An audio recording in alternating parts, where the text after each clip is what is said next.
OpenAI has rolled out a new feature called ChatGPT Pulse, initially available to Pro subscribers, which proactively researches and delivers highly personalized daily updates. Think of Pulse as a super competent assistant that doesn't wait for questions but learns your interests, preferences, and context overnight, then presents digestible, visually rich briefing cards each morning. But before we dig in, did you know 40% of you aren't following us? Come on, mates, hit that follow button and collect our episodes on pods.media. Thanks, guys. Okay, so let's unpack this a bit. We're diving deep into this, well, pretty interesting shift, right? From AI being this reactive thing you ask, it answers to something genuinely proactive, almost agentic. So our mission today is really clear. What does proactive actually mean with Pulse, like in practice? And maybe more importantly, why should you care? How could this change, how you start your day or deal with all that info overload? Yeah, it's fascinating because Pulse really tries to change how you interact with AI from the get-go. The core idea is it generates, say, 5 to 10 curated briefs, things tailored specifically to you. And it does this while you're offline, overnight. So it's not just another notification. It's like a full custom intel drop waiting for you when you wake up. The promise, I guess, is this zero-effort readiness. You start the day informed, maybe prepped for that first meeting, up to speed on relevant news, all without really lifting a finger. Right, that push instead of pull is the key difference, isn't it? We're so used to asking the AI, prompting it, digging for info. Pulse flips that. It's actively generating stuff, pushing it to you based on context it figures out overnight. And it's not just like generic news headlines either. The sources talk about a real variety. It could be big picture world news, could be super specific to-dos pulled from somewhere, maybe sports updates if you follow a team, or even prepping you for travel based on your calendar. And that really gets to the why it matters part. It's trying to fundamentally redefine how you use an AI assistant. Previously, the AI was a tool you picked up when needed. With Pulse, it's leaning much more towards being a co-pilot, one that's actively managing your context, maybe even before you are. The interaction starts with the AI offering info, not waiting for your prompt. And for you, the listener, who probably values efficiency, hates switching between 10 different apps, Pulse seems positioned as this ultimate aggregation play. Exactly. Think about the mental cost of just switching contexts all morning. You check News App 1, News App 2, your work calendar, maybe a personal to-do list, glance at stocks. Pulse aims to just collapse that whole routine. It wants to pull all that personalized stuff into one single AI-powered briefing. It's not just faster. It's about lowering the kind of cognitive load needed just to feel ready for the day, right? A shortcut, basically. Which leads straight into how it's presented. A big takeaway seems to be that it's not just a wall of text.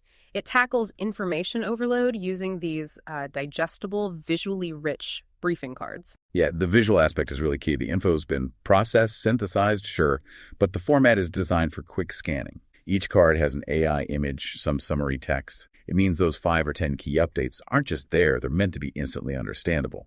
Helps with retention. It's trying to feel different, more intuitive than just another email digest. Okay, let's get into the engine room then. This is where it gets really interesting, I think. How does Pulse actually know what you need? Because suggesting a snack is one thing, but summarizing risks for a client pitch tomorrow, that's different. It seems like it's not magic, it's this interplay of a few different mechanisms.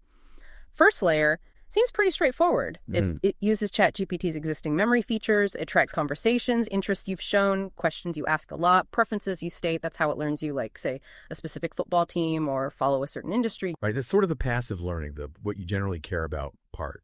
But the really game-changing bit seems to be the active learning through deep integration.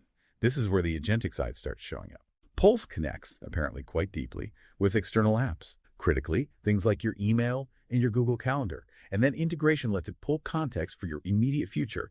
It sees the 10 a.m. flight booking to London. It knows about that tricky budget meeting this afternoon because it scans your connected calendar or email. So it can brief you on maybe weather in London, transport issues, or even pull key discussion points from that budget document, all before you've even thought to ask for it. So memory gives the preferences, the baseline.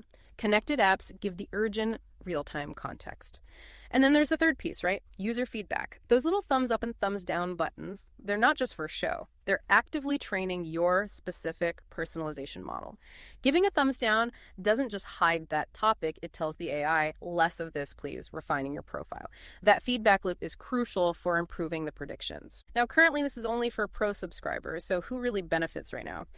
It seems clear the target is professionals, maybe students, anyone really busy whose time is super valuable. Basically, if you have a packed schedule and need to be on the ball the second your day starts, you're likely the prime candidate for this kind of efficiency boost. And that brings up a really important point about the technical side.